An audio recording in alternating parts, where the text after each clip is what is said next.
Pues muy buenas tardes, gracias a todas y a todos quienes se están conectando pues para esta conferencia magistral con el doctor Jacques Vernaudon, a quien le agradecemos infinitamente que en medio de tanto trabajo pues se conecte con nosotros para esta extraordinaria conferencia.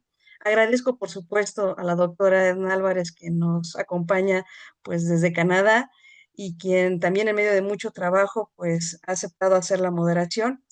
Les voy a comentar cómo va a ser la dinámica de nuestra sesión del día de hoy. Em, bueno, voy a presentar a la doctora Edna y después yo le daré la palabra para que a su vez presente al doctor Jacques y comience la conferencia. Una vez que esta culmine, la profesora Edna va a realizarle una serie de comentarios o de preguntas y después se abrirá al público para que puedan participar y preguntar pues a todas aquellas inquietudes que así lo requieran. Una vez que esto concluya, vamos a cerrar la conferencia con el doctor Jacques. Hacemos un breve receso de entre 3 y 5 minutos para que ustedes puedan pues tomar agua o hacer lo que tengan que hacer. Regresamos para la sesión informativa, así es que por favor no se vayan a desconectar o nos vayan a decir, bueno, adiós y ya todo el mundo se va. La idea es que se queden, por favor, para que podamos tener esta segunda parte con la sesión informativa, en donde, bueno, vamos a platicar brevemente sobre lo que va a ocurrir o cómo va a estar diseñado el curso sobre Oceanía, que empezará pues ya en breve, el 23 de abril. Así es que, pues más o menos vamos a manejar esa dinámica. Y siendo así, pues entonces presento ya ahora a la doctora Álvarez, quien es investigadora y académica con experiencia en educación, lingüística y antropología, especializada en sociolingüística y educación bilingüe, habilidades en investigación cualitativa, multilingüe, con trayectoria en docencia y coordinación de programas académicos. Y es una profesora muy modesta porque en realidad pues esto no es ni siquiera cercano a la enorme experiencia y trayectoria que ella tiene con un enorme currículum. Así es que le agradecemos muchísimo su gentileza, el que esté con nosotros y su participación aquí. Le agradecemos mucho y pues le doy la palabra. Perdón. Muchas gracias por la presentación y bueno, yo voy a moderar la conferencia del doctor Vernaudon y voy a leer una semblanza de él. Primero lo voy a hacer en español y después voy a hacer el cambio al inglés y voy a hacerla también en inglés. Y luego le daré la palabra al doctor.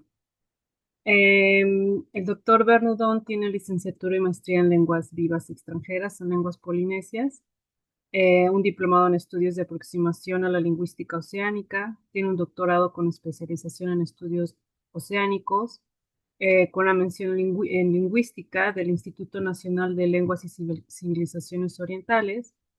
Desde 2003 es profesor titular en la Universidad de Polynésia, francesa.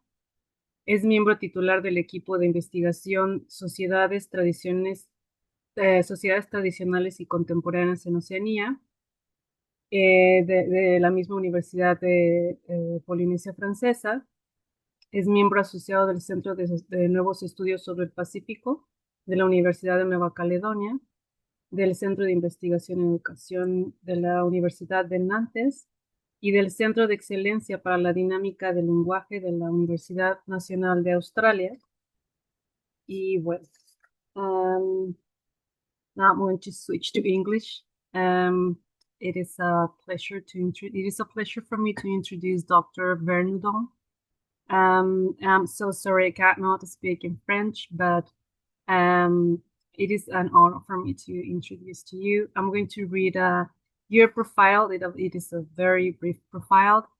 So, Dr. Vernaudon has a bachelor's and a master's degree in foreign living languages with a focus on Polynesian languages.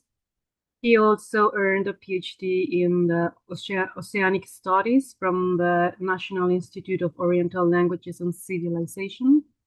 And since 2013, he has been a tenured professor at the University of French Polynesia.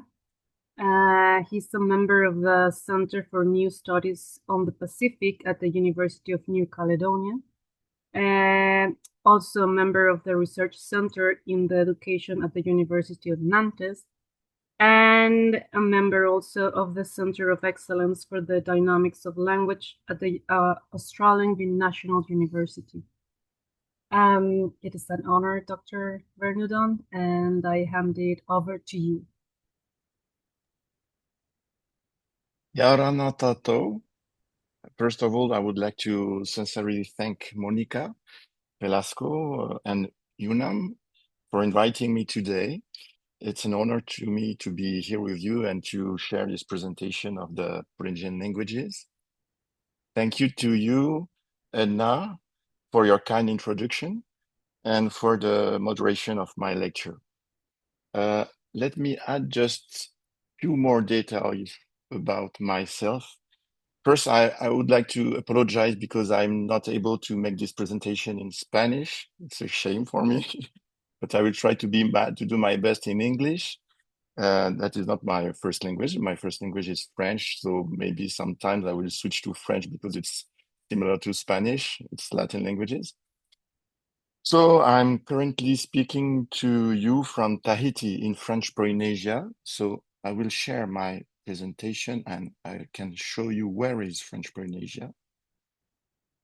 Okay, it's this one. So you can see the map. So here is French Polynesia. So, and Mexico is here on the map, and here is French Polynesia. And I'm here in Tahiti, speaking to you from this point. And I was born there in Tahiti, and I lived in Tahiti until I was 17. And then after completing high school in Tahiti, I moved to Paris.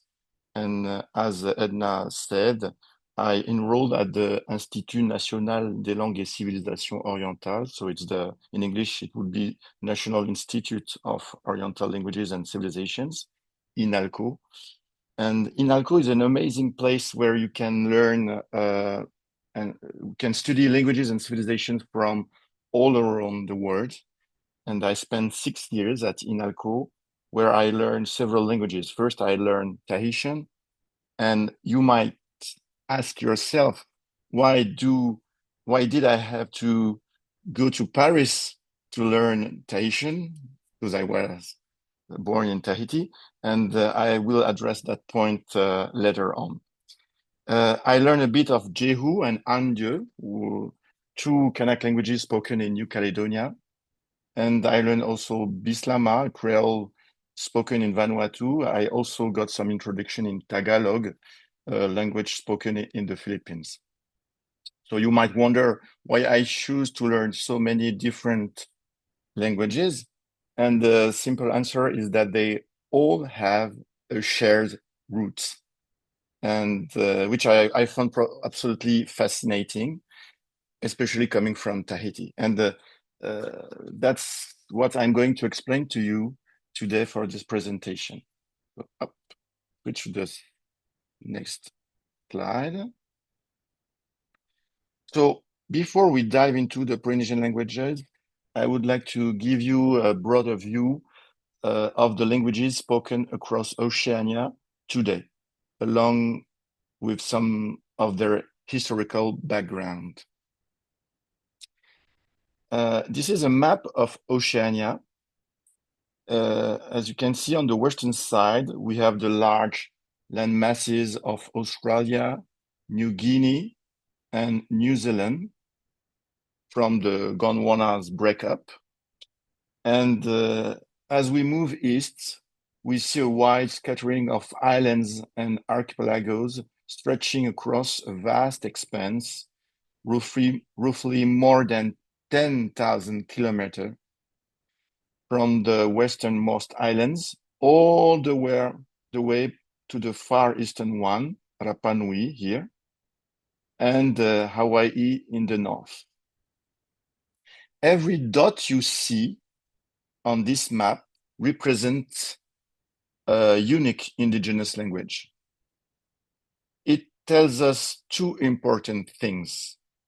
First, almost every piece of land in Oceania was settled before the first contact with European navigators, because you can see dot everywhere in this vast ocean.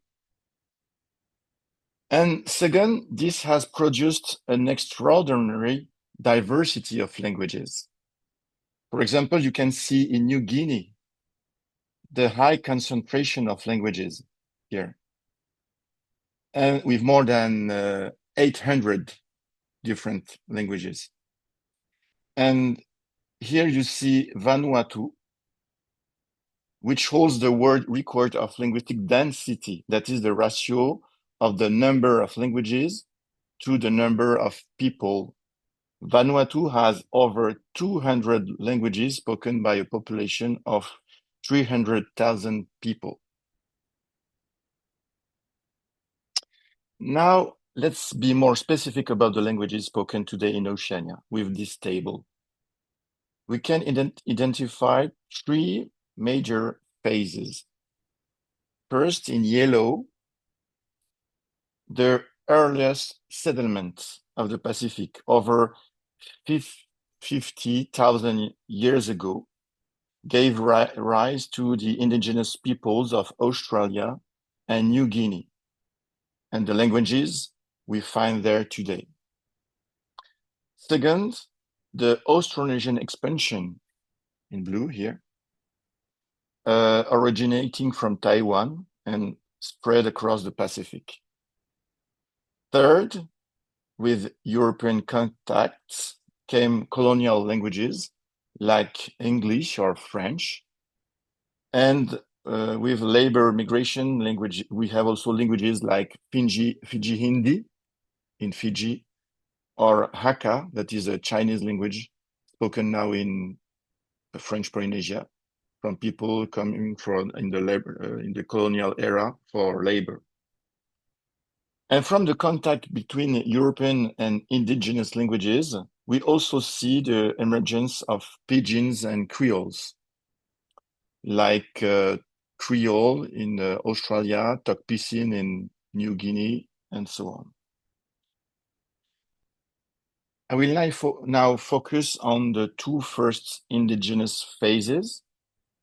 As you may know, during the last Pleistocene glaciation, beginning about 120,000 years ago, sea levels were much lower than today. And as you can see on the map, because of the lower sea level, the continental shelf of Southeast Asia, called Sunda, was connecting Borneo, Sumatra, Java, and the Malay Peninsula to the Asian mainland. On the other hand, here,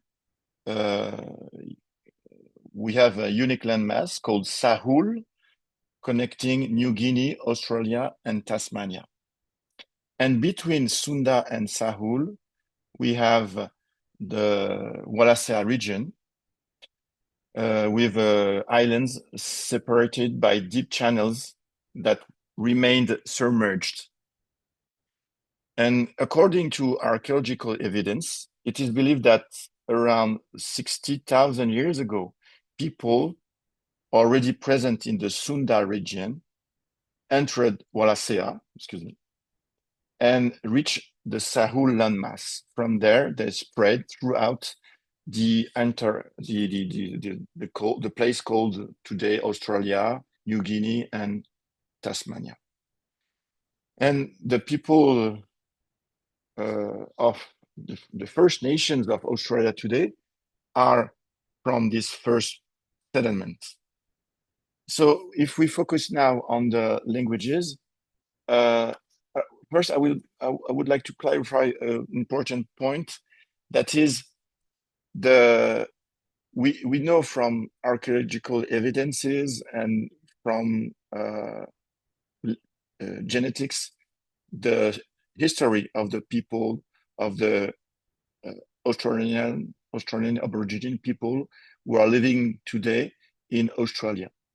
We have also data about the languages, but historical linguistics can only go to around 10,000 years ago. So we can't guarantee that the languages, the Aboriginal languages that are spoken today are rooted in the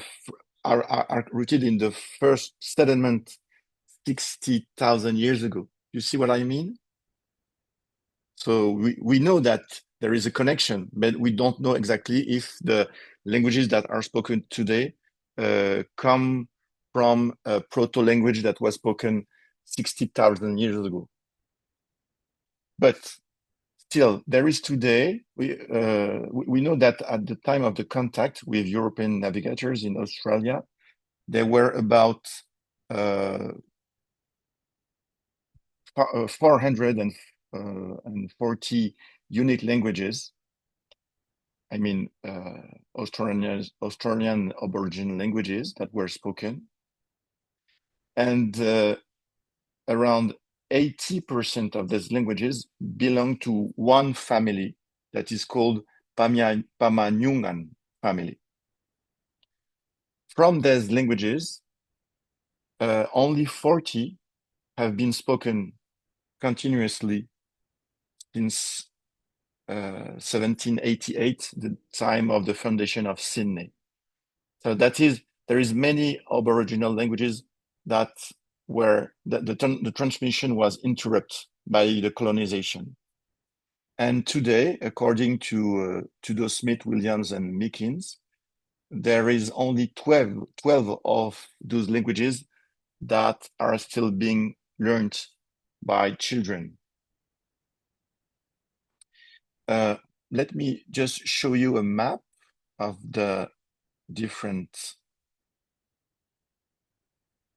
languages of Australia. So we are here. So you can go on the IATSIS website, and there you will have a map of the Aboriginal languages at the time of the contact. So, as I said, around 400 different languages. That's for Australia. Now, let's have a look at for New Guinea.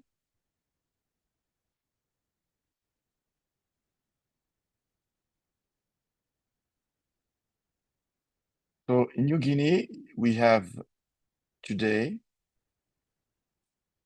800 Papuan languages. That is, languages that are connected to this first settlement many thousand years ago. And according to Palmer, these languages belong to 43 different language families, and 37 are single language isolates. As a comparison, if you want to compare with another situation, in Europe, we have approximately 3 different languages, 3 different families, language families, and 1 isolate that is Basque. So it is to say that in New Guinea, we have a real great linguistic diversity, not only because there is so many languages, that is 800 is a big number, but also because they are very different from each others. And to this point, we just can assess that there is at least 43 different linguistic families. That is languages that have 43 different proto-languages. Okay, so we can move on. Now I come to the Austronesian family. So as I told you, the Australian Aboriginal languages and the Papuan languages are connected to this first very early settlement, many thousand years ago. I mean, 10,000 years ago, 60,000 years ago, 50,000 years ago, and so on. Now I'm coming on the Austronesian languages, and as you can see on this table, they are very similar. In this table, you have Polynesian languages, and as you can see, for each column is a language. So Taku is a Polynesian language that is spoken in Papua New Guinea. And then you have Paumotu and Tahitian that are spoken in French Polynesia. And then Maori spoken in New Zealand and Hawaiian and so on. Okay, for each column. And each row are words that share the same meaning. So for the first row, it's the words for I. And as you can see, the proximity between every words are very strong. So that is the Austronesian family. It's a very, it's a family with only one proto-language called Proto-Austronesian. And if we go far in the western part of the Pacific, we can still compare the words. And now you have words in Tagalog, spoken in the Philippines Islands, and words in Siraya, a language spoken in Taiwan. And as you can see, the proximity is still very strong. So the Austronesian language family was famously demonstrated by the German linguist Otto Demwolf. In the early 20th century, he reconstructed Proto-Austronesian, the ancestral language from which all modern Austronesian languages descend. And he also provided a robust framework for classifying the languages of the Austronesian family, showing their spread from Taiwan outward across the Pacific and Indian Oceans. So here is a map showing the distribution of the 1,200 Austronesian languages across the Pacific and Indian Oceans.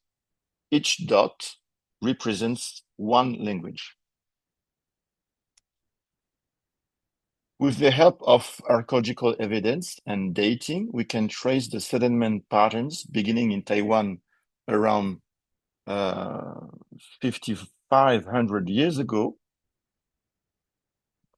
And from there, the Austronesian expansion entered the Pacific about 4,500 years ago, moving along the northern coast of New Guinea. They reached the Eastern Pacific around, they reached the Samoa Tonga region around 3,000 years ago. And then from there, they spread to the far east of the Pacific, and in the other direction from East Asia, Austronesian people went till Madagascar in the ocean, the Indian Ocean. And then the last steps of the migration are to Hawaii in the north, Rapa Nui, and New Zealand.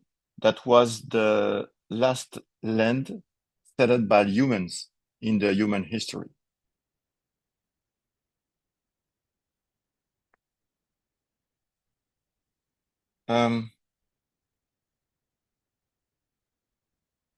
The Austronesian settlement of Oceania was far from random. It was a deliberate and systematic endeavor grounded in deep knowledge of the ocean, advanced navigational techniques, and sophisticated seafaring technology.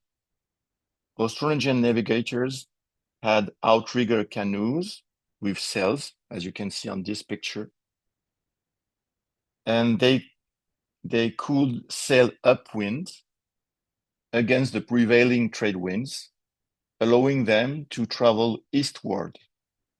They knew how to orient themselves across vast distances using stars, the patterns of ocean swells, the directions of winds, and other natural cues.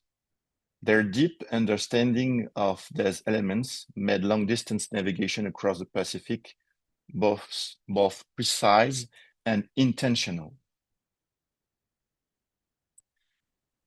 So you have more details on this migration on this book, On the Road of the Winds, that I warmly recommend, from Patrick Kirsch.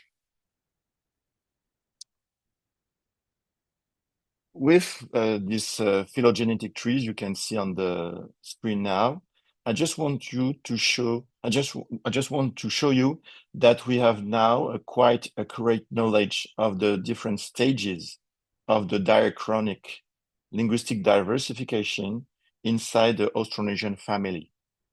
As you can see, the Oceanic group is a branch within the Austronesian family, and here the Polynesian languages form a subgroup of that Oceanic branch.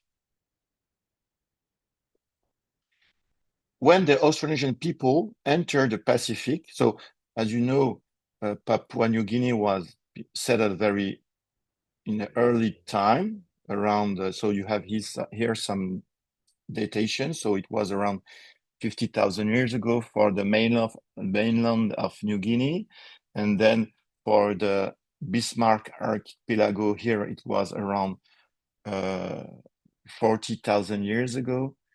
And here, the north of the Solomon Islands is 30,000 years ago. And from this very early settlement emerged those 800 different Papuan languages that are non-Austronesian languages. And there, later on, came the Austronesian people coming from Asia, coming from Taiwan, moving along the Philippines, and then entering the Oceania from the door of New Guinea, and moving along the northern coast. And when they entered near Oceania, this part of Oceania, it was around 4,500 years ago, and there were already people there. So the Oceanic culture is coming from contacts between Asiatic Austronesian people and Papuan people.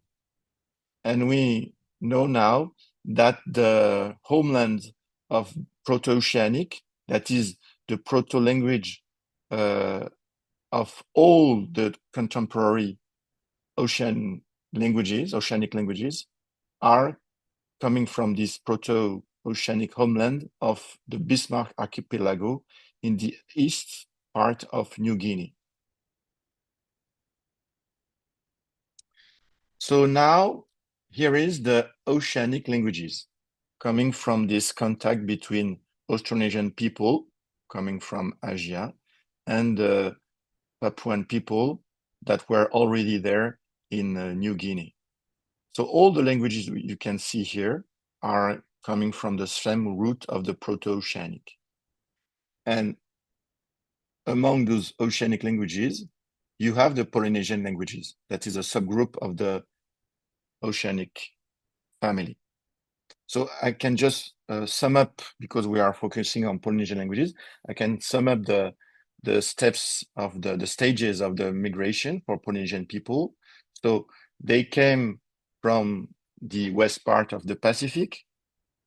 Their ancestors were from, as I told you, from Taiwan, but then generation after generation, they came to the Bismarck archipelago, and then they went south through the Solomon Islands and then to Vanuatu. And from there, from Vanuatu, some of them sailed till the Tonga Samoa region. And we know that they arrived there around 3,000 years ago. And they stayed there around 2,000 years. So it was what we call the long pause. And then from this region of Tonga Samoa, around 1,000 years ago, they sailed again in two directions. In the western direction, going back to the places their ancestors were, and to the east, and they reached the region of Tahiti and Rapa, that is Rapaiti, not Rapa Nui, the place that is now called French Polynesia. And from there, they spread to the rest of the islands of the eastern part of the Pacific. And as I told you, the last point that was settled was New Zealand, Aotearoa, around 700 years ago. So that is for the Polynesian languages. Is it clear or is it okay? Yes, okay, thank you.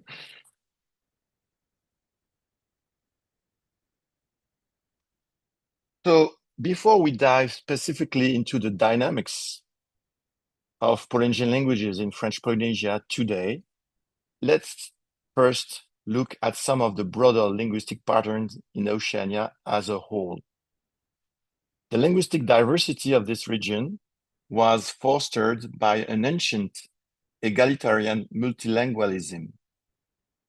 The term egalitarian multilingualism was coined by my colleague Alexandre François to describe how the traditional Pacific societies embraced linguistic diversity with balanced coexistence of several languages within the same social and family network. People were and still are keen on linguistic diversity in Oceania. They are deeply attached to their own language as a core part of their identity.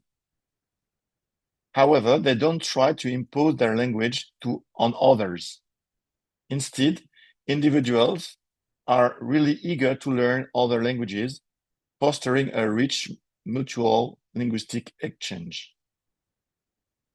The migrations of the population and their sociolinguistic dynamics at that time, at the traditional times, gave rise to the 1,300 different languages. I mean, 1,300 languages, indigenous languages of Oceania today. This is about 20% of the world's languages, but they are spoken by only one out of 1,000 of the world's population. They are vulnerable to several factors. With the colonization that began around 200 years ago, European colonial powers imposed their own languages, like English, French, or Spanish for Rapa Nui, for example, through education and governance. Globalization and economic pressures push communities toward dominant languages as people seek better economic opportunities, and it further marginalizes indigenous languages. These languages are also vulnerable to urbanization, where people move to large cities, and the dominant languages there gradually push out the smaller ones. And additionally, climate change is intensifying environmental stress, such as rising sea levels and extreme weather, which in turn displaces communities as people are forced to move and traditional language practices are disrupted, and many languages risk being lost. Now let's have a glimpse at the situation in French Polynesia, from where I'm talking to you today.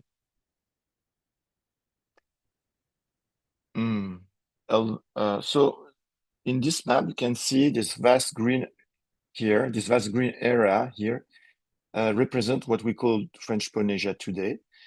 So the region began to be colonized by France in 1842. And over time, different archipelagos were gradually annexed by France, and now French Polynesia spans an ocean area roughly the size of Europe. But the total land area is about 4,000 square kilometers, so it's not much. With 118 islands grouped in 5 archipelagos. The total population of French Polynesia is 280,000 people, mostly concentrated on the island of Tahiti. This table sums up the main languages spoken in French Polynesia today. So, as you can see, there is 7 indigenous Polynesian languages that originate from the settlement roughly 1,000 years ago. There is French that became the dominant languages during the colonial period. And since 1992, it's the only official language, and it is also the main language of instruction in school. And then there is Hakka and Punti, 2 Chinese languages that arrived with labor migration during the colonial period. And among these languages, both French in a local variant and Tahitian serve as a lingua franca across French Polynesia. So here is a map of the different 7 languages of French Polynesia. I just go. So these languages are very similar from a syntactic point of view, but they are different from the lexical point of view. So I go more quickly. From all those languages, the Tahitian was selected as a language of evangelization at the beginning of the 19th century. And because of that, Tahitian gained a prestigious status in the local society, and that was not in the favor of the other Polynesian languages. At that time, missionaries also they used Tahitian for literacy, and people were literate in Tahitian. They were able to read and write in Tahitian. At the beginning of the colonization, they will have a push for Francization, that is a cultural and linguistic shift toward French. And as you can see in this quotation, it was a priority for the colonial administration to spread French. You can read some experts of this citation. You must speak French. Let the study of French therefore be the first thing to teach your children, and so on. So it was a strong push at the beginning of the colonization. But we have to distinguish between I would say the colonial impulse and the reality of the spreading of French. We have here some numbers with the census in 1962. And at that time, only 40% of the population aged 15 and over reported that they read and write French. But there were 80% saying that we're able to read and write in Tahitian. But it's a testimony of the efficiency of the work of the missionaries who teach Tahitian for their evangelical purposes. And as you can see, French was not so spread at that time, so it was in 1962. But then arrived the era of the nuclear testing in French Polynesia. So it was at the beginning of the 60s. And at that time, it was very important for the French government to anchor the French Polynesia in France. And so, as you can see in this quotation, even General de Gaulle, that was the president of France at that time, said that it was a necessity to encourage, to make the French the dominant languages in French Polynesia. So he said at that time, the Polynesians must live in French with news from Polynesia, mainland France, and the world in French. They must be immersed in French. This is a gift we owe them before the nuclear tests. So there were at that time a strong push to impose the French as the dominant languages. And in schools and in the society, there had been a monopoly of the French. And the local languages were prohibited in schools. So here is a quotation of Lavandès in 1972. And as you can see, so saying, giving a testimony of this prohibition of the local languages in school. And then here you have a quotation of a woman that was a children at that time. And she explained how at home, she had to speak French with her parents because the parents were wanted to help her to have good notes at schools, and it was necessary for her to speak French. So everybody in the family were pushing for French. And so she heard speaking Polynesian languages in the family, but when the adults spoke to her, it was only in French. But at the same time, because she was Protestant, she was Protestant, she learned to read and write in Tahitian at school the Sunday school with the Protestant church. So you can see it's a very peculiar profile with people that understand Polynesian languages, that speak French, that can read and write in Tahitian. And now let's have a snapshot of the situation in 2017, excuse me.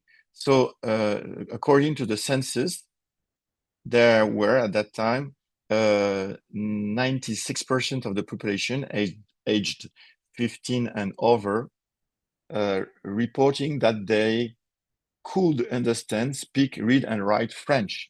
So it's a big shift because it is from 40% to 96%. And still, the drop for the Polynesian languages is not so big because there is still 71% of the population declaring speak, read, and write the Polynesian languages. But if we look at the proportion of people speaking, declaring proficiency, and then proportion of people declaring usage of the language according to the different age group, it's not the same picture. We can see that the usage of the languages, the Polynesian languages, is declining according to the different group of age, and the younger people are using less the Polynesian languages in the family. And now today, if I can sum up the situation, saying that the children and the teenagers, they grew up in family where they still can hear Polynesian languages, but the adults speak to them in French mainly. And that was my situation. That's why I had to go to Paris to learn Tahitian. In my family, my father speak Tahitian, but he never spoke to us, the children, in Tahitian. It was only in French. So I didn't learn French at home. And when I was in school at that time, the Tahitian was not taught. So Polynesian languages are still alive They are still used in the cultural life, in religion, and in politics.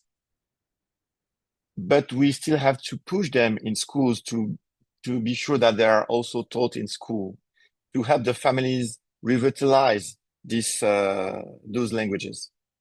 And since the 80s, because of the first internal autonomy statute granting the French Polynesia self-governing powers in internal matters while remaining tied to France, the local government was able to push the languages at the university and also in school. So here are some main dates of the progression of the promotion of the Polynesian languages in the school system, in the education system.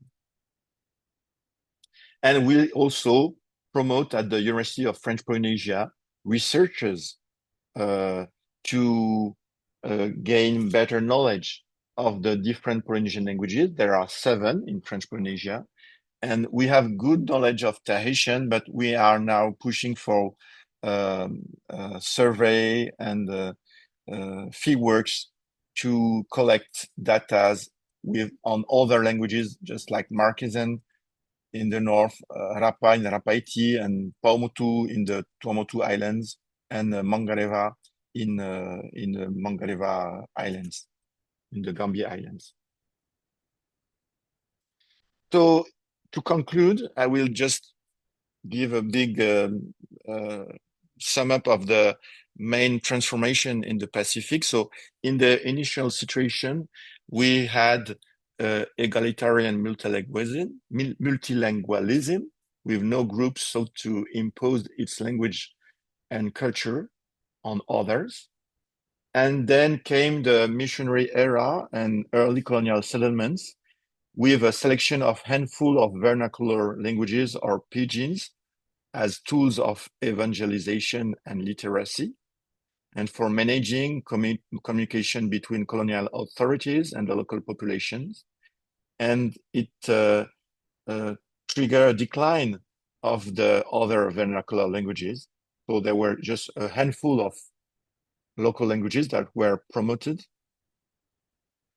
And then for around 200 years, 2 centuries, there was a diglossic coexistence of few dominant languages, the local lingua franca. For example, in French Polynesia, it was Tahitian, and the European colonial language. So here it was French. And today we can assist to a phase where, due to globalization and economic incentives, there is a gradual replacement of the indigenous lingua franca by the European language. It means that here in French Polynesia, we used to have Tahitian and French as lingua franca, but French is being dominant now upon the Tahitian language.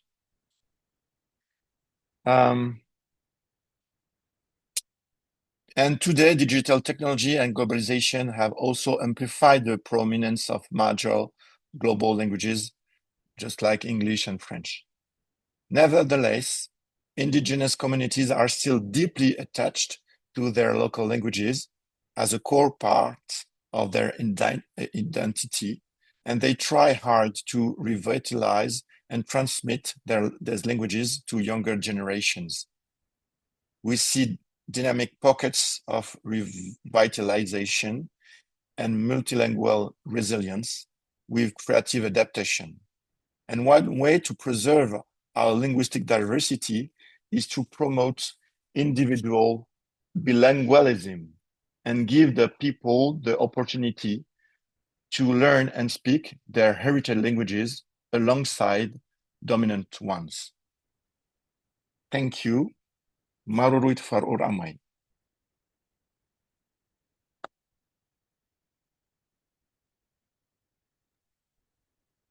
Thank you very much, Dr. Vernaudon. It was very interesting. I was surprised how our history is similar in a way, because we have several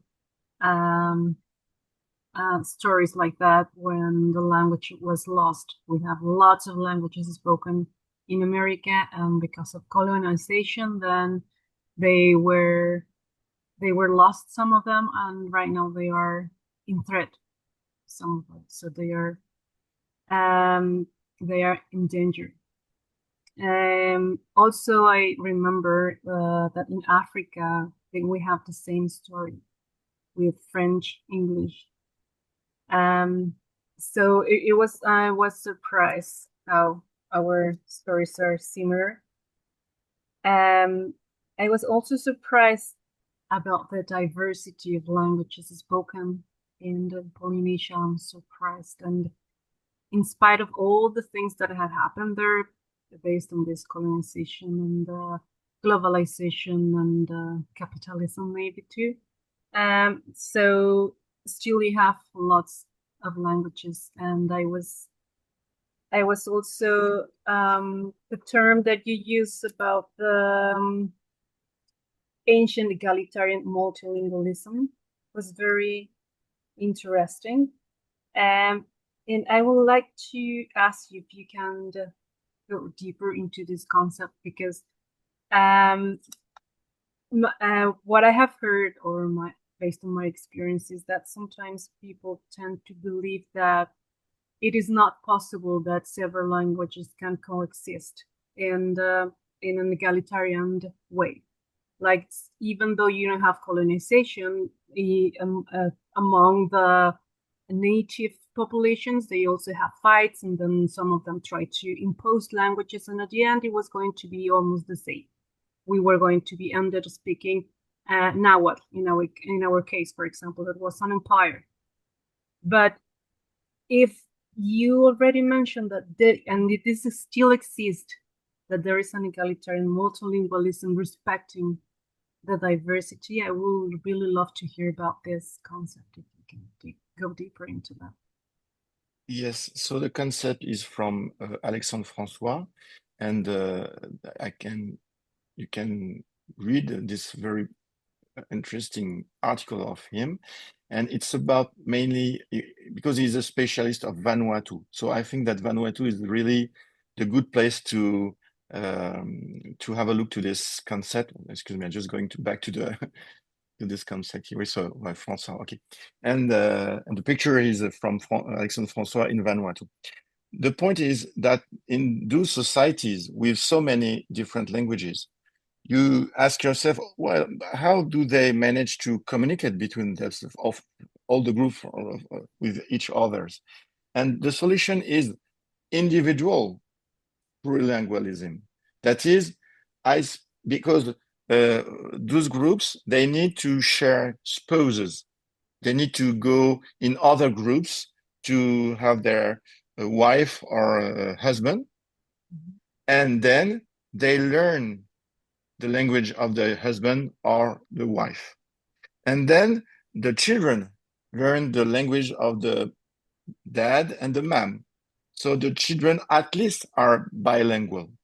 But in fact, they are more than bilingual, because if everyone has an auntie or a grandfather coming for a third group, so then in the family, there is a third language, and the children also learn the third language. So at that time, in the traditional society, it was very common to find people speaking 4, 5 different languages.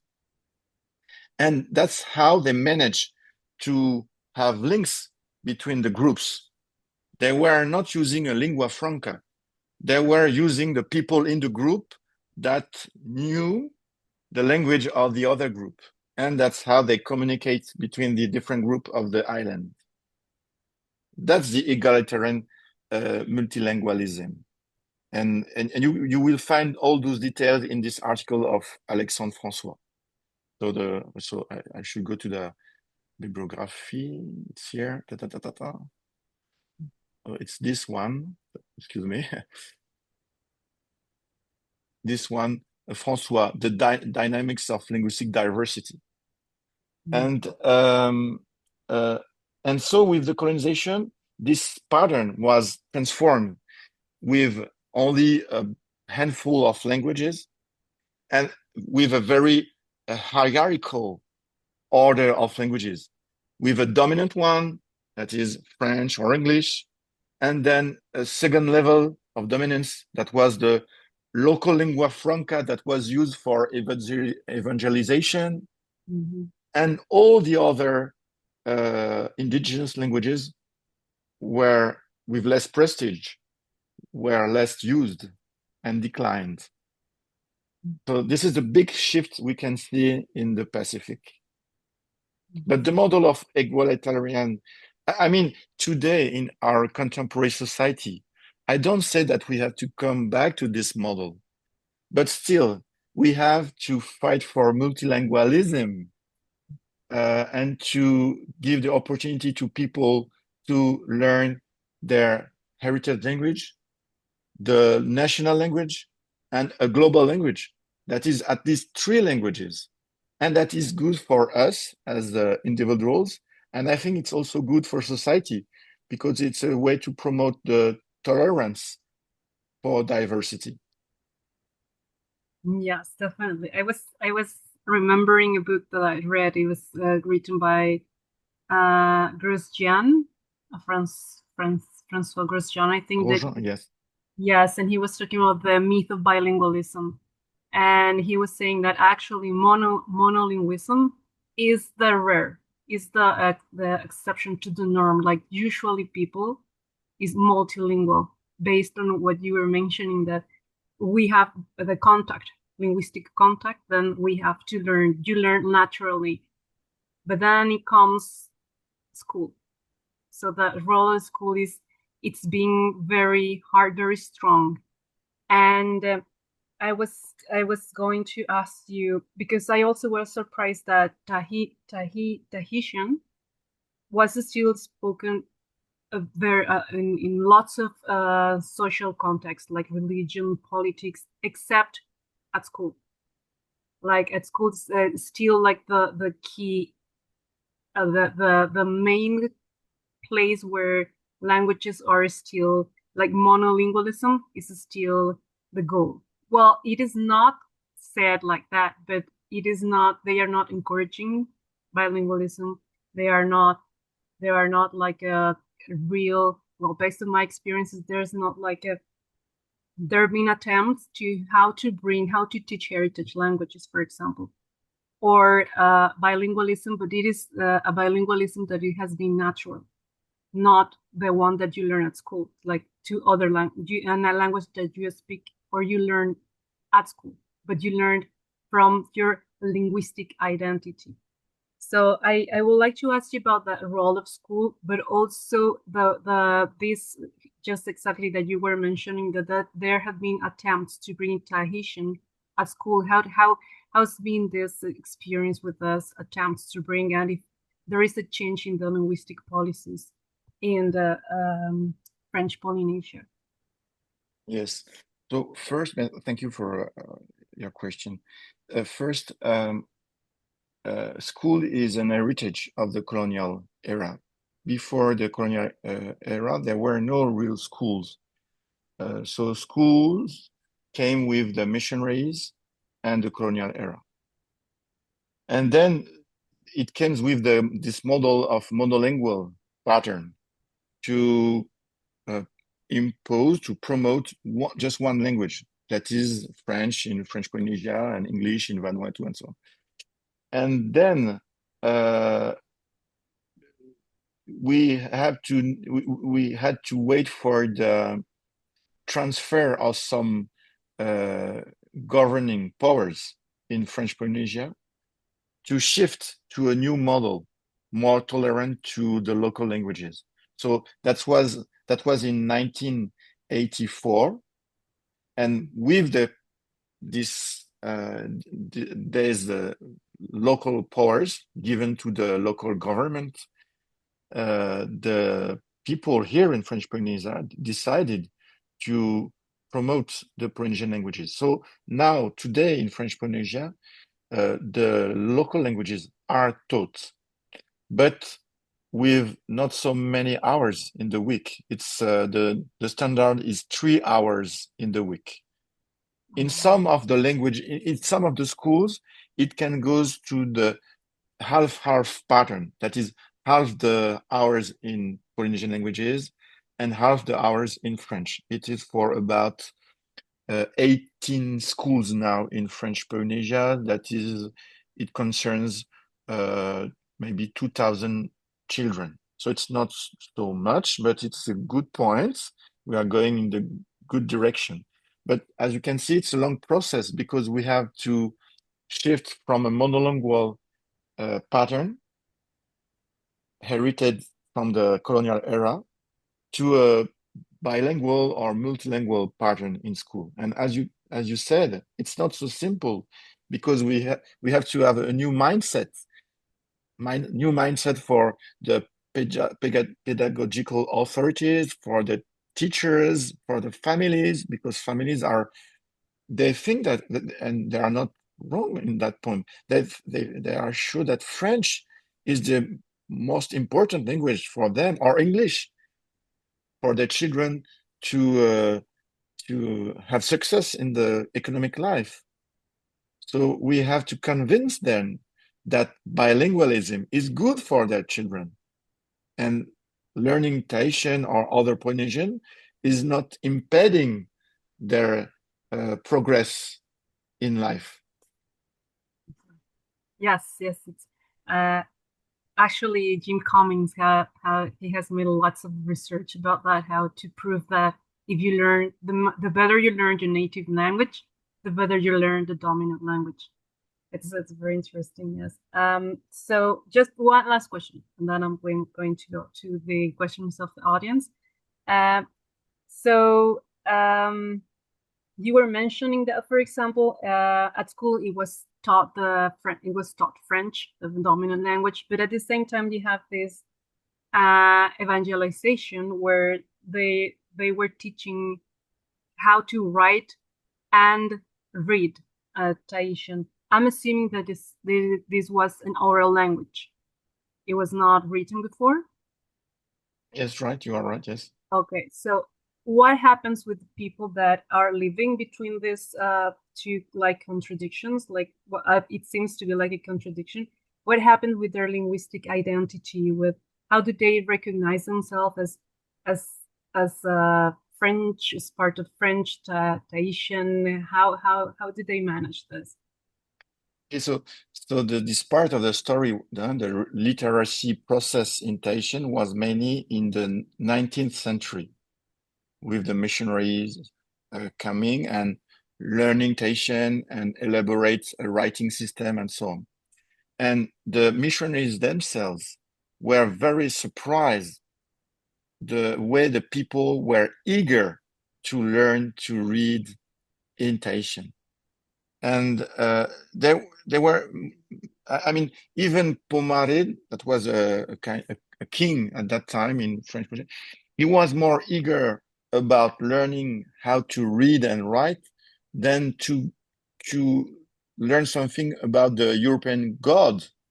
He was not interested in God, in the Christian God. He was interested in reading and write because he identified this technique as very important.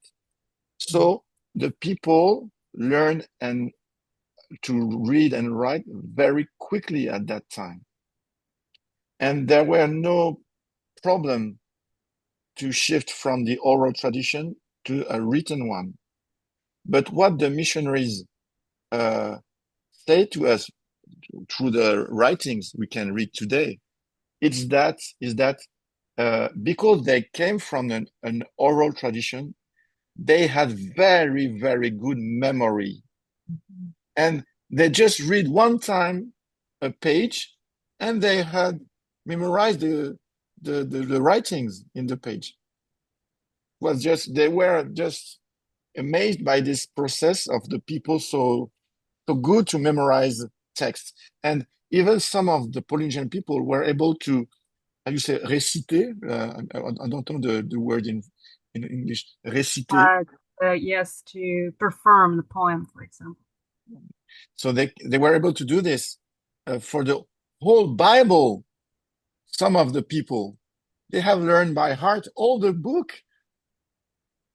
So for us on the tradition, on a written tradition, and now with the cell phones and so on, our memory is going bad.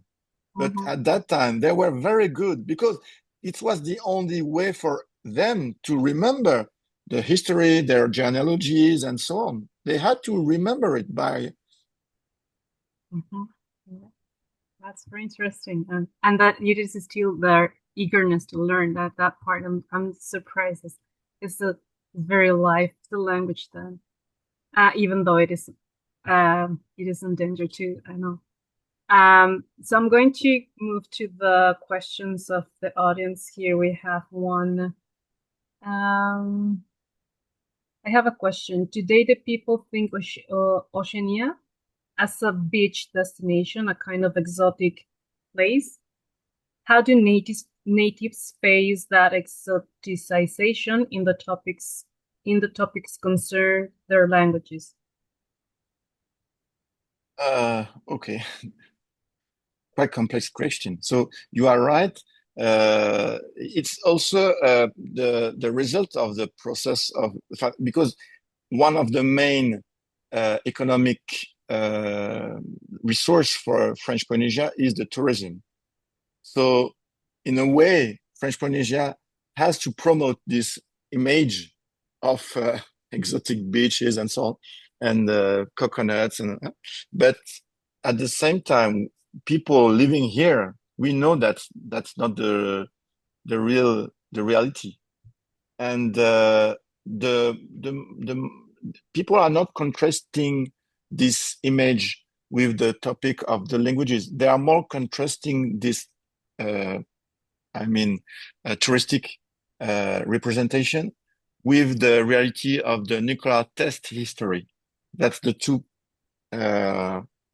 history that are the two representations that are contrasted here in French Polynesia, because we know that the French Polynesia society was deeply transformed. I mean, from the economic point of view, the social point of view, the linguistic point of view, for all the point of view, the nuclear test era here in French Polynesia had deep impact in the transformation of the society. And so the society today is reflecting about this history and the way it transformed deeply the cultural, the linguistic, the social, the economic way of life in our society. I hope I have answered the question. Yes, I think so, yes. So here is one more question. So, in your experience, how is the tension between institutional language policies and local forms of use and transmission of Polynesian languages negotiated in practice, especially when these policies tend to privilege standardization? Oh, I just rewrite how the tension between the language policies and local forms. Okay, I think I understand the question.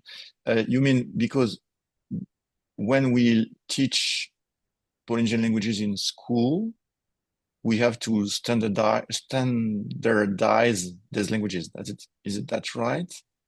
And what is the tension between those forms, standardized forms, and the everyday using of the languages? Excuse me, I'm just reading again the question. How the tension between the different language policies and the local form. Okay, that's precision. Well, yes, okay. Good question. Because when you promote a language in school, there is a process of standardization. That's right. And we have a glimpse of this tension when we listen the families about the way Taishan is taught at school. Because family says, oh, I'm not saying like this, because the children they come back at home with the lessons they have learned at school in Tahitian. And then the parents look at the books, the school books and so on, and say, I'm not writing this word like this. It will be, or it's not the right way to say this, and so on, so on. So families are reacting of the way the Polynesian languages are taught at school. And it's a problem because many, as I told you, it's not just simple to shift from a monolingual school system to a plurilingual school system. Why? Because the teacher are not always trained to do this.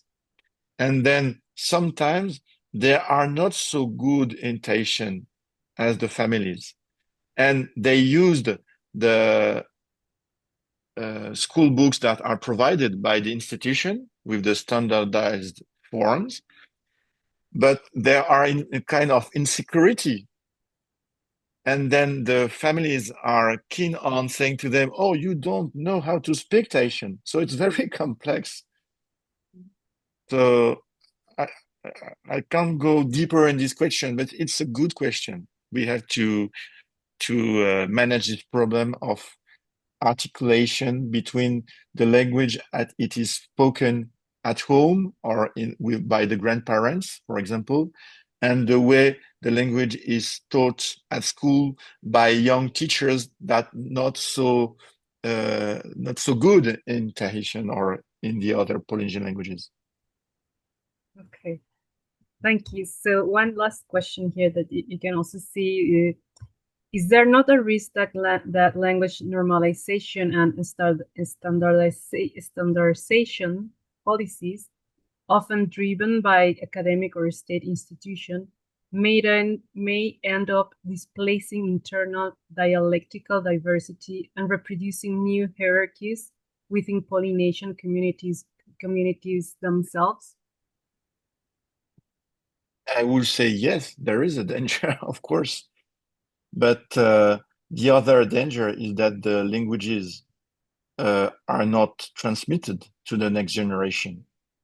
So it's a balance between, in one way, to preserve the dialectal diversity, and in the other hand, to try to impulse transmission in schools. And as the language go in schools, we have to standardize them in some way. So yes, it's a complex balance between the two problematics. Okay, so there's one last question written in French, and I don't know, maybe Monica, maybe you can read it. I'm not going to be able.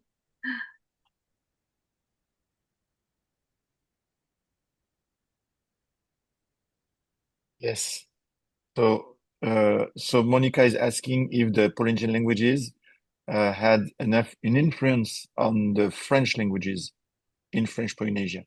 And yes, of course, we have I briefly mentioned it in my presentation. There is a local variant of French here in French Polynesia with influence, either a syntactic influence or lexical influence on the language that is spoken. And in some way, for people coming from France, arriving here in French Polynesia, sometimes it's difficult to understand the local French because it's quite different. I just give you an example. The Polynesian languages, the Eastern Polynesian languages, have their verb group at the beginning of the sentence. Because in French, we have the subject first and then the verb. So I say, for example, le chien court, the dog is running. Okay, so c'est first subject, the dog. But in Tahitian, it would be the verb first and then the subject. So it would be is running the dog. And then in local French, it becomes is running the dog. I mean, c'est cassé ma voiture, c'est joli ta robe, on va à la plage, c'est Paul. So it's always with the what we call the predicate or the verb group to make it simple, first, and then the subject.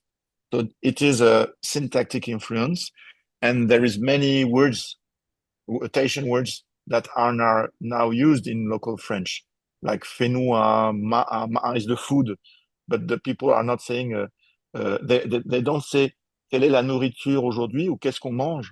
They say, c'est quoi le ma'a aujourd'hui? So what is the food? What is the ma'a today? So this is only a glimpse of the influence of Tahitian or Polynesian languages on French. Okay, so I have no more questions. And I think we're done. I really appreciate your time, and it was very enlightening presentation. And well, we'll be learning more about Polynesian languages for sure. Yes, thank you very much for your time and for everything. Thank you so much for our audience and for your tolerance to my broken English. Oh, no, it's not broken. No. It's better than my French, for sure. Thank you so much. Thank you. Pues muchas gracias a ambos, muchas gracias al doctor Jacques, muchas gracias a la doctora Edna. Y bueno, pues entonces, una vez concluida esta primera parte de nuestra sesión, haremos un breve receso de entre unos 3 y 5 minutos para regresar a la sesión informativa. Entonces, pues muchas gracias, doctor, y muchas gracias, Edna. Gracias. Pues nos vemos en 5 minutos, por favor.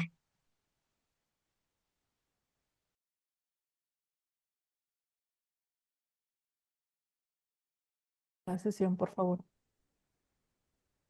Muchas gracias a todos por continuar con nosotros. Vamos a dar paso a nuestra sesión informativa del curso, del cual está coordinado por la doctora Mónica Velasco. Antes de darle la palabra a nuestra coordinadora, voy a darle lectura a una muy breve semblanza académica para conocer un poco de ella. La doctora Mónica Velasco es licenciada en Relaciones Internacionales por la Facultad de Ciencias Políticas y Sociales de la UNAM. Es maestra y doctora por el programa de posgrado en estudios latinoamericanos, también de la UNAM, y tiene un postdoctorado en la Facultad de Ciencias Políticas y Sociales a través de una beca de la Dirección General de Asuntos del Personal Académico. Es docente de la Facultad de Ciencias Políticas y Sociales y coordinó junto con el doctor Leopoldo González Aguayo los libros La Talasopolítica Mexicana, que son 2 tomos, Aportes sobre la cartografía mexicana para futuros científicos sociales y la construcción de un modelo geopolítico mexicano, visiones desde Sudamérica. Sin más preámbulo, le doy la palabra. Adelante, doctora. Pues muchísimas gracias, estimada licenciada Uribe. Muy buenas tardes a todas y a todos. Gracias por continuar con nosotros en esta sesión extraordinaria en la que el doctor Jacques nos brindó una conferencia verdaderamente pues, extraordinaria. Bueno, pues ahora vamos a dar pie a, como bien decía la licenciada Uribe, a la sesión informativa sobre nuestro curso sobre Oceanía. Como ustedes saben, el programa universitario de estudios sobre Asia, África y Oceanía, dirigido por la doctora Alicia Girón, pues se encuentra siempre ocupado y preocupado por profundizar en los conocimientos sobre estos 3 continentes. En este sentido, el objetivo de este en lo particular es acercarnos a la realidad múltiple y diversa de Oceanía, que como ustedes pudieron observar a partir de la conferencia del doctor Jacques Vernaudon, es un continente muy rico en diversidad cultural. Ya con solo aproximarnos a la cuestión lingüística, como él nos lo mostró, pues es realmente fascinante. Es un continente que nos enfrenta y nos confronta de muchas maneras a las ideas tradicionales que tenemos o a las lejanas, escasas ideas que tenemos sobre Oceanía. Entonces, bueno, pues como ustedes comprenderán, armar un curso, pues a detalle de todo lo que se podría abordar sobre Oceanía, pues es imposible, por lo menos en esta primera aproximación. Así es que, pues debimos elegir ciertos temas, pues para hacer esta introducción a nuestro curso, que como ustedes saben ocurrirá del 23 de abril al 21 de mayo, con 10 sesiones, en 2 intervenciones en cada sesión, de 2 horas cada una de esas intervenciones.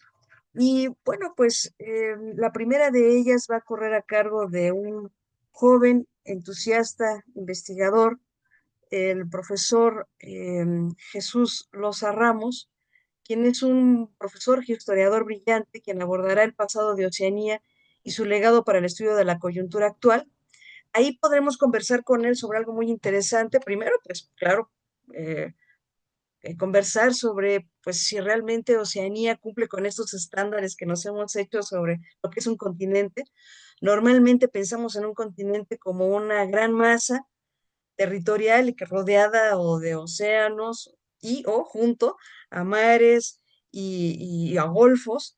Y en realidad lo que vemos en Oceanía es que pasa exactamente lo inverso, como vimos en la brillante exposición del doctor Jacques, pues en realidad lo que predomina es el mar en este fantástico y hermoso océano Pacífico, pero pues en realidad lo que vemos es lo contrario a lo que siempre hemos imaginado de lo que es un continente. Así es que justamente pues por eso me interesa que podamos iniciar este curso con el profesor Jesús Loza, que además es un gran cartógrafo y que nos llevará justamente por todas estas cuestiones, cómo se ha ido desde el punto de vista de los europeos, pensando en unas posibles divisiones subregionales, y cómo desde el punto de vista de los propios habitantes de Oceanía, pues se ha tenido esta fuerte interrelación e interpretación entre ellos.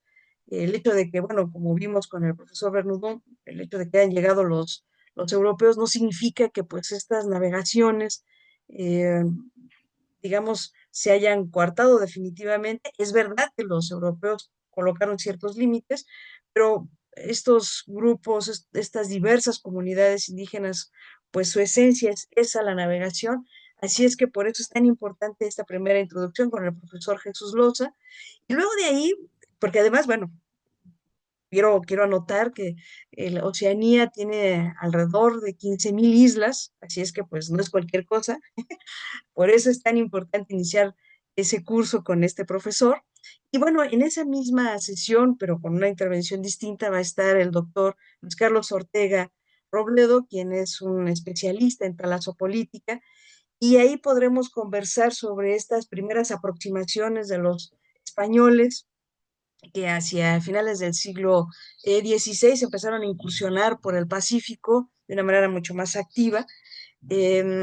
Vamos a conocer las peripecias con las que atravesó, por ejemplo, Álvaro Mendaña o Isabel Barreto, que fue la esposa de Mendaña y que, bueno, a la muerte de este ya se quedó como la almiranta, ¿no? Y después los viajes de Pedro Fernández de Quirós, que también acompañó a Mendaña en algún momento, pero bueno, luego él se va a incorporar, pues una vez a la muerte de Mendaña, pues en estas expediciones. Así es que digamos, esa intervención del profesor Luis Carlos, pues es muy importante, es ir viendo cómo los españoles durante este tiempo consideraron a este Pacífico, este Océano Pacífico, como un lago español, y después vamos a ir empezando a observar las introducciones o las cada vez más intensas incursiones de ingleses, de franceses, de holandeses, bueno, en fin, todos los que empezaron a navegar sobre este inmenso océano Pacífico. Así es que en la segunda sesión, con nuestra tercera intervención, será a cargo de la maestra Carla Escobar, quien amablemente el 30 de abril nos presentará la criminalización de las poblaciones aborígenes en Australia. Es una investigación extraordinaria que ella muestra cómo los ingleses irrumpieron poco a poco en la isla más grande de Oceanía, que como nota al pie, por cierto, eh, no se llamaba Australia, sino Australia, como en honor a los Austrias.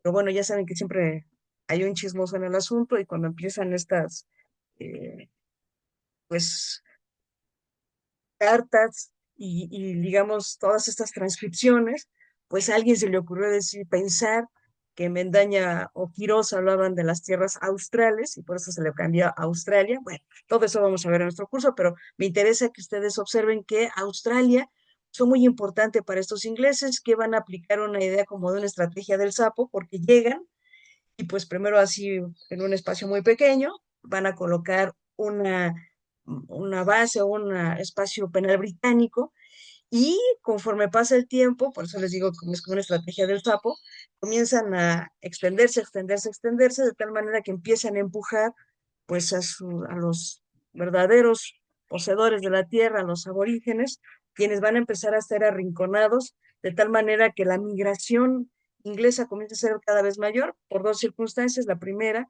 pues por el boom del oro que comienza a encontrarse, y la segunda, pues a raíz, digamos, justificando ese empuje de los aborígenes, pues por la cuestión de las teorías raciales que estaban en Europa durante el siglo XIX. Y ya no les sigo contando más sobre ella porque va a ser spoiler. Así es que bueno, esta tercera intervención que va a correr a cargo de la doctora, de la profesora Carla Escobar, pues es realmente muy interesante. Y luego en esa misma sesión vamos a contar con el investigador, vamos a tener la fortuna de tener al profesor Cristian Moreno Pacarati. Él se va a conectar desde Rapa Nui, que ya el profesor Vernaudon ya estuvo hablando sobre Rapa Nui, y de hecho ya nos lo señaló en el mapa. Rapa Nui, que es, o también conocida como la Isla de Pascua, que pertenece a Chile, para nosotros los y las mexicanas, pues pensamos en Chile solamente desde el punto de vista de América Latina, pero no, o sea, Chile se concibe geopolíticamente como un país tricontinental, porque además de su presencia en América, pues tiene un piecito en la Antártida y gracias a Rapa Nui, pues tiene un piecito en Oceanía, por eso se piensa desde el punto de vista tricontinental. Así es que la conferencia del profesor Moreno Paquerati pues va a ser extraordinaria porque él va a abordar, digamos, desde el punto de vista de la historia y la identidad de Rapa Nui. Em, y pues bueno, será muy importante conocer, digamos, él siendo un Rapa Nui, que si bien es cierto, durante su primera etapa de vida estuvo en Chile y luego ya se pasó a vivir de manera completa a Rapa Nui, quien ustedes si buscan en internet van a encontrar muchos videos realizados por él, porque justamente es un youtuber, porque él justamente pues ha estado tratando de difundir esta historia de Rapa Nui.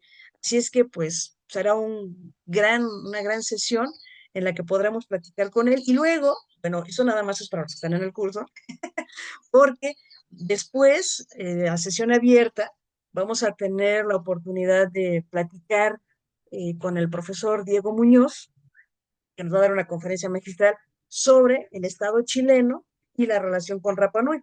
Así que esta primera aproximación con el profesor Cristian Moreno va a ser muy importante porque ahí vamos a conocer, digamos, lo que piensan los rapanuienses sobre la relación con el Estado chileno y después vamos a tener la oportunidad de platicar en una sesión distinta, en otro momento, con el profesor Diego Muñoz, que él se conectará desde Alemania, desde el punto de vista de estos tratados que se suscribieron entre el Estado chileno y las autoridades de Rapa Nui, mismo que además es un tratado que se replica en otras partes de Oceanía. Así es que esta aproximación con Cristian Moreno Pacarati va a ser muy, muy, muy importante porque nos va a permitir entonces comprender de una manera más profunda pues esta otra intervención que va a ser pues abierta, así es que pues, nosotros somos los únicos que vamos a tener una chance mayor de disfrutar esa otra conferencia por esta, digamos, primera aproximación con el profesor Cristian.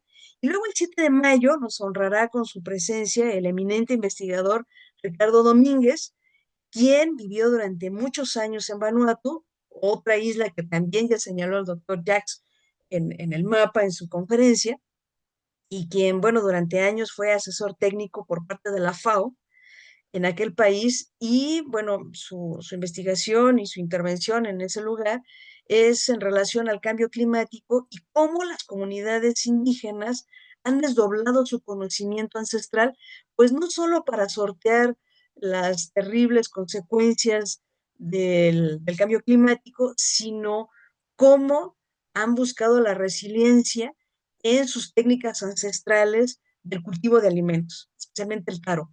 Entonces va a ser una extraordinaria eh, reunión con él, una clase pues que realmente va a ser para agasajarnos, porque no solamente vamos a hablar sobre Vanuatu, sino especialmente cómo estas islas que son hermosas, pero además muy vulnerables al cambio climático, le están haciendo frente, lo que significa que no son islas, pues digamos, pasivas, que se encuentran ahí pues esperando a ver qué ocurre frente al cambio climático, sino por el contrario, muy activas, y yo creo que va a ser muy interesante que podamos platicar con el profesor Domínguez sobre pues este asunto. En esa misma sesión, pues yo voy a hacer una intervención sobre la minería submarina, que no es porque yo la vaya a dar, pero es muy interesante, porque la minería submarina se conecta con dos procesos que se están generando de manera paralela y pero interconectada al mismo tiempo, que es la transición de las energías fósiles a las denominadas energías verdes, y por otro, la tremenda carrera científico-tecnológica que estamos observando, que requieren minerales muy particulares y que muchos de ellos se encuentran en lo que se conoce como la zona, ya platicaremos ahí que se conoce como la zona, y la zona económica exclusiva de estos países, especialmente de los países del Pacífico, de las islas del Pacífico Sur, que cuentan con extraordinarios yacimientos de nódulos polimetálicos, de sulfuros polimetálicos y de costras de ferromanganeso, que son pues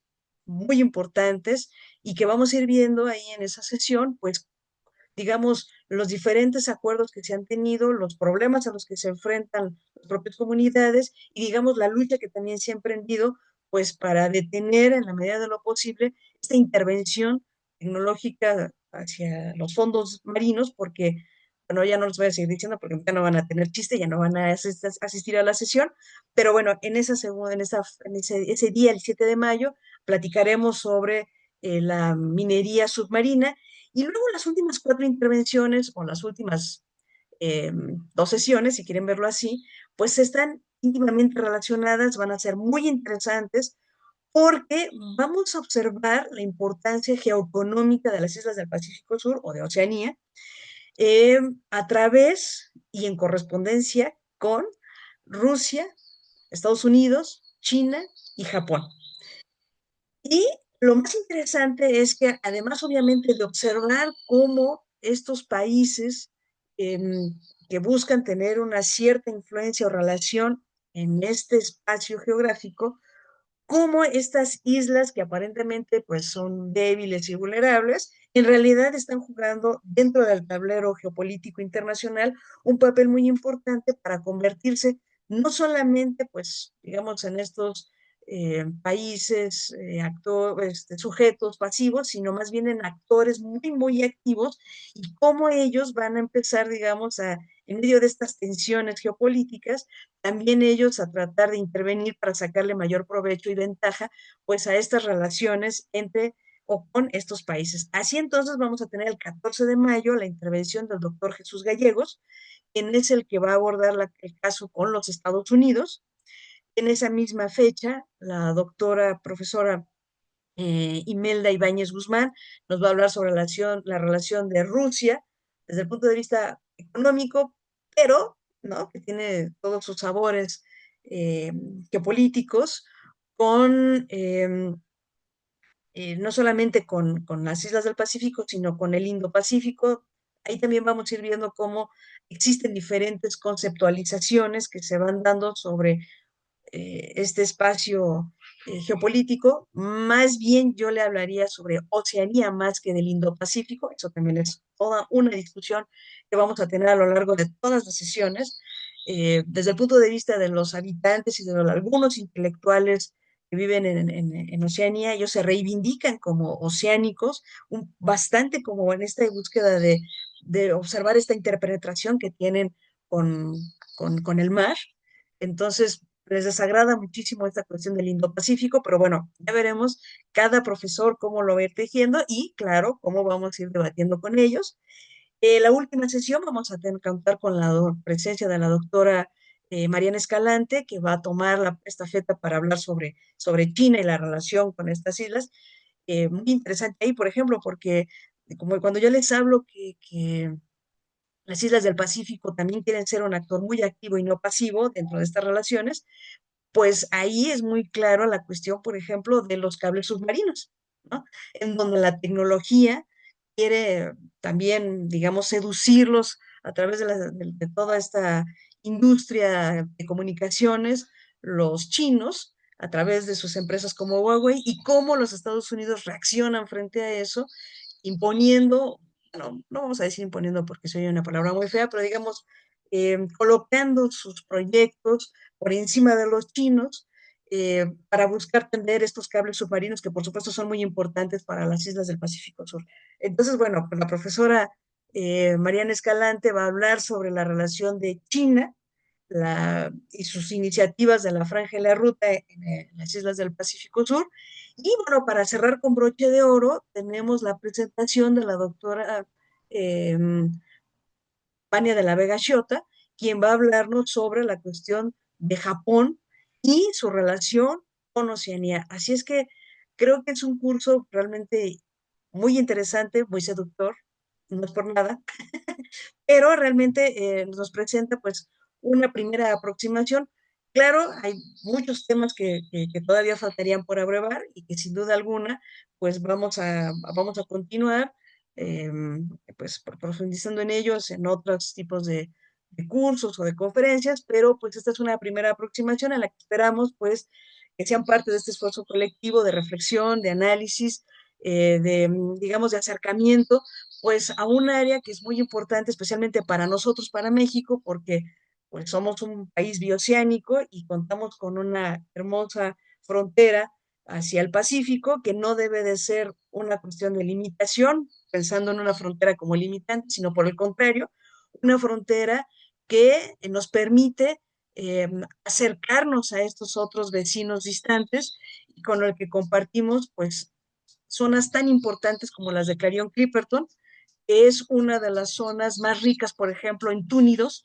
Así es que, bueno, entre muchas otras cosas que tenemos que, digamos, intercambiar, o nuestra isla de Clipperton, que tiene muchas cosas ahí interesantes y que, como ustedes saben, pues los franceses la, la tomaron, por decirlo de alguna manera, y la incorporaron, por ejemplo, a la parte de Tahití, de la que nos estaba hablando el profesor Vernaudon. Entonces, pues bueno, las y los invitamos al curso. Por mi parte, pues sería, digamos, esta invitación académica a que pudieran formar parte de él. Y ahora le doy la palabra pues a Carmen Claro, quien nos dará los detalles técnicos para la inscripción al curso. Muchas gracias, Carmen. Muchas gracias, doctora. Vamos, como bien dice la doctora, a compartir información relacionada con el proceso de inscripción. Les recordamos que este curso se llevará a cabo del 23 de abril al 21 de mayo. Va a ser en línea. Nos estaremos reuniendo todos los jueves de 3 a 7 a través de la plataforma Zoom. Los costos que tenemos, la cuota de recuperación es para público en general de 2.500 y para comunidad UNAM 1.250. Y también tenemos los descuentos para INAPAM, estudiantes y docentes externos. Les recordamos que este curso está dirigido para público en general, entonces los invitamos que todos participen y de acuerdo a lo que nos comentaba la profesora, es un tema muy interesante los que estarán abordando a lo largo de las sesiones. Existen dos métodos de pago que tenemos disponibles por el momento. El primero es la ficha de pago referenciada. Ustedes pueden solicitarla a través del correo de instrucciones.pue@unam.mx. Esta la pueden realizar el pago a través de ventanilla bancaria o transferencia electrónica desde su aplicación. Es importante que cuando nos inscriban para solicitar la ficha referenciada, nos adjunten si van a solicitar algún descuento, alguna credencial o algún documento que los acredite para que nosotros lo podamos enviar la documentación. Asimismo, tenemos el pago a través de Plaza Prometeo, que es la tienda virtual de la Facultad de Ciencias. Aquí es importante comentarles que el pago se lleva a cabo de manera en línea con tarjeta de crédito o tarjeta de débito. Y es muy importante decirles que si van a solicitar alguna factura, lo tienen que solicitar aquí mismo en la página de Plaza Prometeo. Las personas que hagan su pago a través de fichas referenciadas, la factura la pueden solicitar directamente en nuestro correo. Los requisitos de acreditación para el curso están divididos en tres apartados. La primera es que es importante cumplir con el mínimo del 80% de asistencia.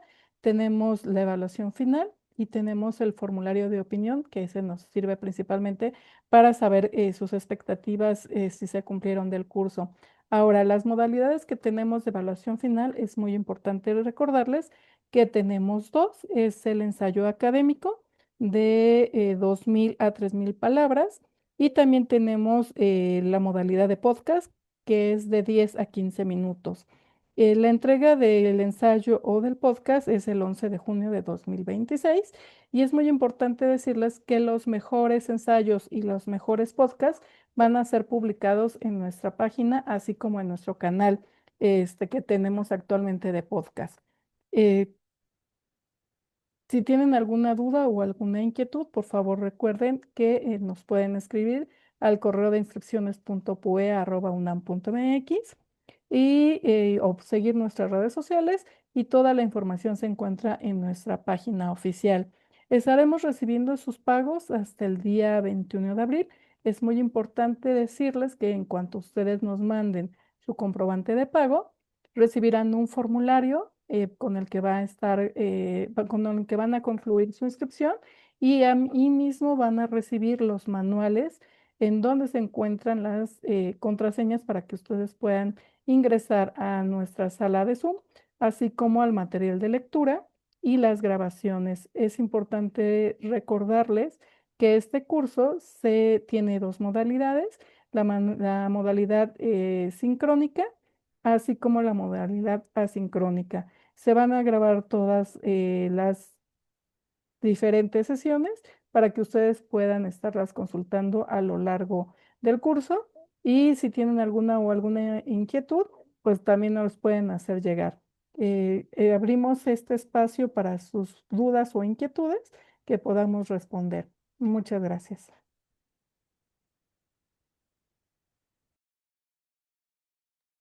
Pues yo creo que sería todo. No sé si tengan alguna duda o pregunta o aclaración o alguna cosita ahí. Sí, es importante, si quieren levantar su mano o escribirnos a través de las redes sociales, estaremos recibiendo sus preguntas.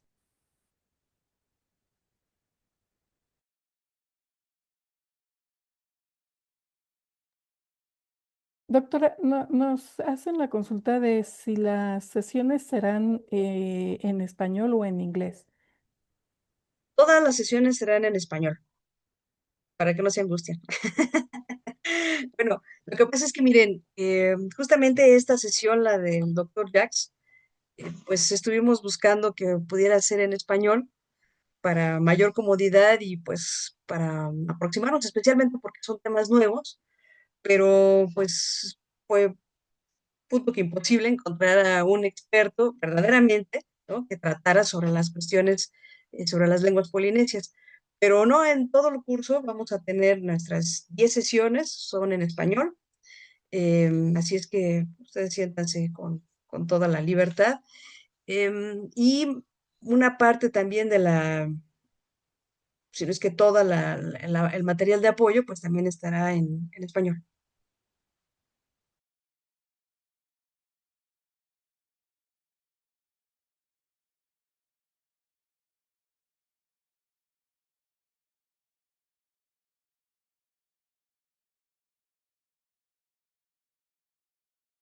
Ok, hay una persona, Alex Ramos, que nos dice: soy docente del Colegio de Geografía del plantel 1 de la Escuela Nacional Preparatoria. Si elaboro el ensayo, ¿lo puedo centrar en aspectos educativos que me sirvan para impartir mis clases? Yo creo que sería muy interesante. Fíjese que hay de hecho, bueno, si le interesaría profundizar sobre la cuestión solamente de las lenguas, por decirlo de alguna manera. De eso sí tenemos un trabajo que incluso participa el doctor Jacques, que acaba de tener la conferencia, y que uno de sus trabajos está en español. Y justamente es sobre la importancia de las lenguas en la educación. Y bueno, parte de ello son las cuestiones de Oceanía. Así es que sí, claro, pues al contrario, sería muy interesante que su trabajo fuera o versara sobre la cuestión de la educación y versus la cuestión de Oceanía o cómo se enseñaría Oceanía o digamos todo eso. Yo creo que sería muy interesante. Claro que sí, sí, sí, sí es válido su trabajo, profesor.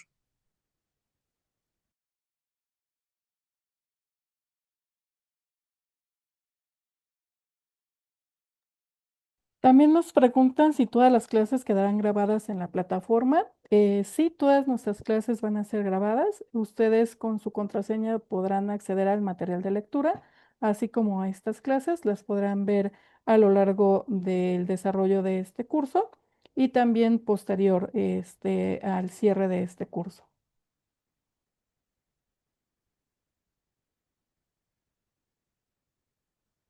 También nos preguntan, ¿el material de lectura, habrá material de lectura tanto en español como en inglés o la mayoría va a ser textos en inglés? Bueno, de hecho entiendo que la mayoría podría ser en español. Yo no tengo la certeza que todas sea en inglés. Una parte va a ser en español y habrá otras que desafortunadamente por más esfuerzos que se hagan, pues esta necesariamente es en inglés, pero en general estamos haciendo lo posible, tanto la coordinación como los profesores, de entregarles un material en español.